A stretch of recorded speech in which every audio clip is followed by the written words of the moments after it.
It's a new way to build a down payment for a new home. Um, as we all know, housing costs is one of the largest budgeting outlays for the average family. And for those looking to make the move from becoming renters to owners, it can be challenging to both cover current shelter needs and to save towards a down payment on a first home. So this was a new tax supported program that was proposed in the 2022 federal budget and came into effect on April 1st, 2023. The tax-free first home savings account promises tax-deductible contributions, tax-free investment growth, and tax-free withdrawals for first home purchase. So I have a little video here that we're just going to review, and then we'll just go through a few key points after it. So just bear with me. I'm not the best with my teams here, so.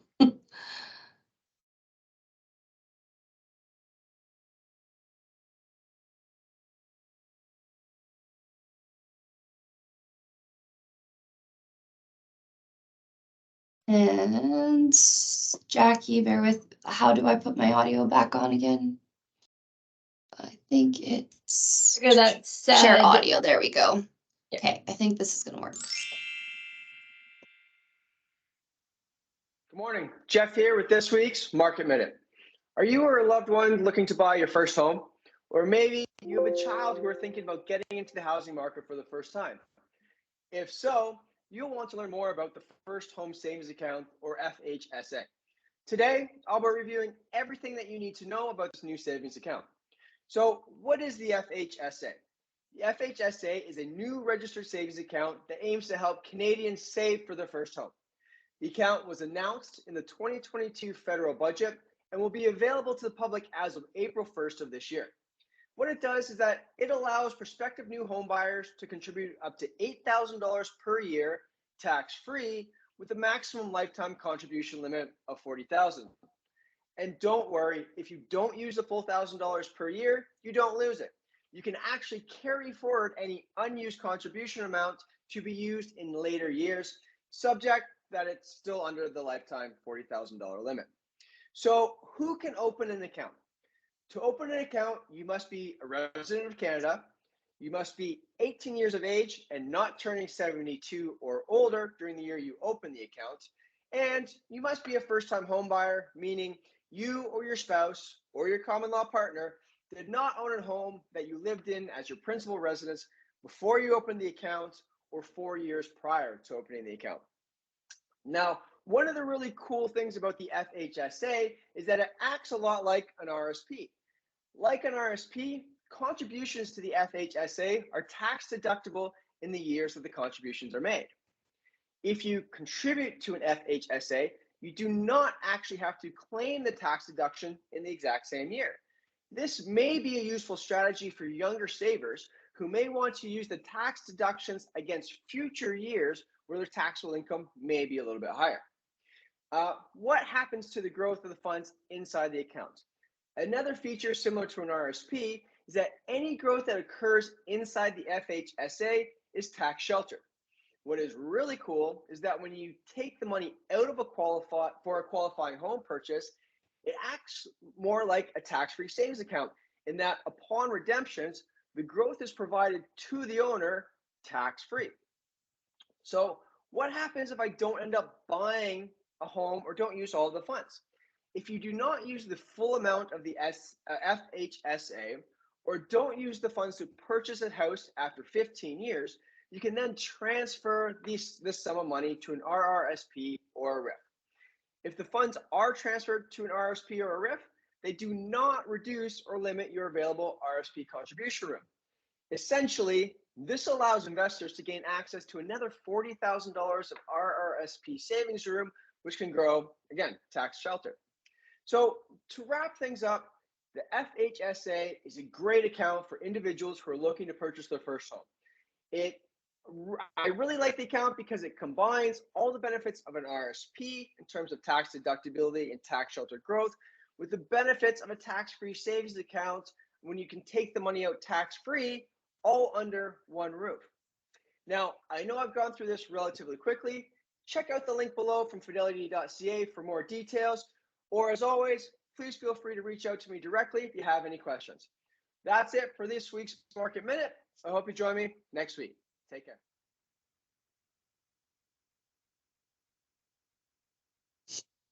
All right, so that reviewed some really good points about the FHSA, how it's a good product to save for first-time home buyer. So a few things we want to review. As he mentioned, the FHSA is open to Canadian residents from the age 18 to 71. However, with Credential, we cannot open up a Credential account until they're 19. I'm not sure what the credit union may or may not be doing when they do open up the account. Did we ever verify that, Jackie? We did. The credit union will be able to open up accounts Okay. for 18-year-olds when it, when it's available, which won't be into 2024. Yeah. All right. And then you do have that lifetime contribution limit of $40,000, subject to a base annual FHSA participation room of $8,000. However, in order to gain that contribution room, you do need to have that account open. So you can receive the first $8,000 this year. However, you must open the account this year. You do not have to contribute that $8,000 this year. There is a carry forward room of an additional $8,000. You can contribute up to $16,000 in any given year, assuming you have that previous participation room. Another thing is,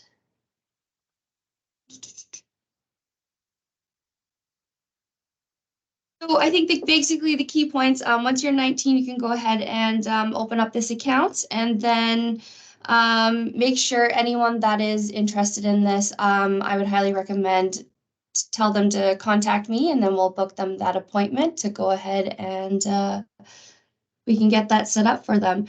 Did anyone have any questions about the account that we need to review?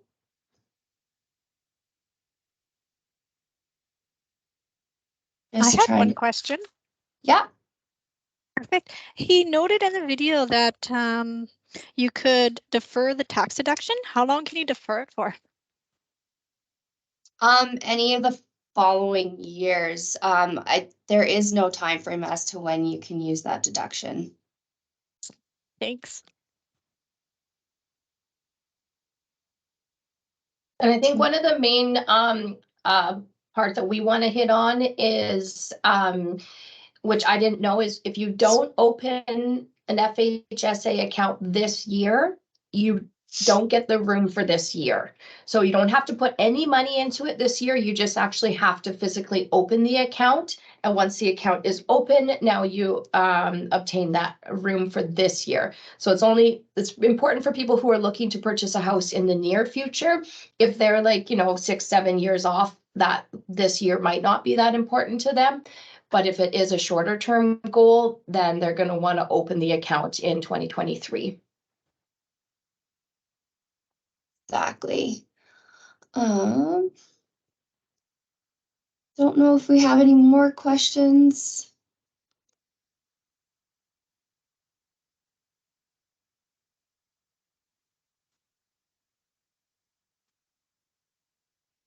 What I can also do is I do have some FAQs. I can send that out to everyone as well.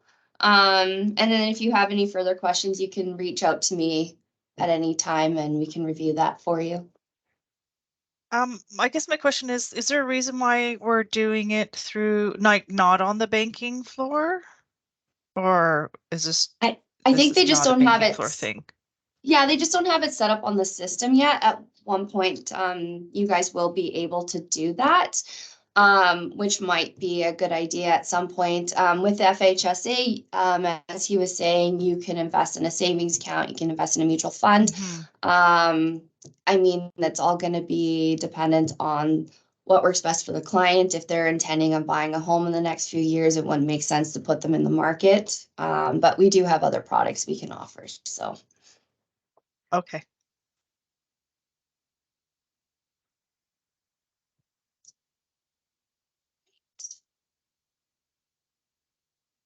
Well, if we don't have any more questions, I think, yeah, I think we're good for today, or I guess maybe I do have another question. yeah, So this, perfect. I'm trying to understand this. It's a tax deduction. When Mhm. they go to take it out to purchase their home, are they paying taxes on it? They will not be paying taxes on it if it is for a withdrawal of a first home purchase. If they Oh, do decide to take the funds out and it's not for the first time home purchase, then yes, they will be taxed. However, you can roll it over to an RSP to avoid any taxes at that time. So when you do go and make those withdrawals for your RSPs, you will have to pay taxes then, but. okay. So if they put this in and it's a tax break on their taxes, Mhm. and then they can put it as a down payment to the home and they don't pay taxes. Great. Yes, yeah, This is a really good exactly. product And the nice thing about this as well is you can go ahead and roll that over into your RSP and that will Mhm. not affect your RSP contribution room. So Okay, this looks really good. Thanks. yeah, it's a great product. So I think we're all Yeah, really I just excited thought there had to about be it. some sort of tax implication somewhere here. Mm. But it doesn't look like it. No, it's a great, yeah, it's a great product.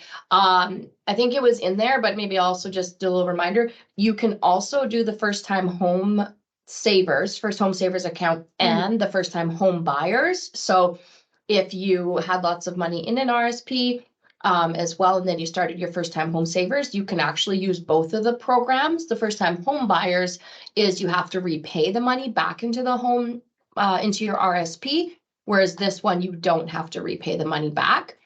Alternatively as well, if you had money in an RSP, you can actually slide the money from your RSP over to the first time home savers and then take that out tax-free on the other side. If you're buying Yeah. a qualifying home. And both you and your spouse can take advantage of that as well. So that is just right down here. So.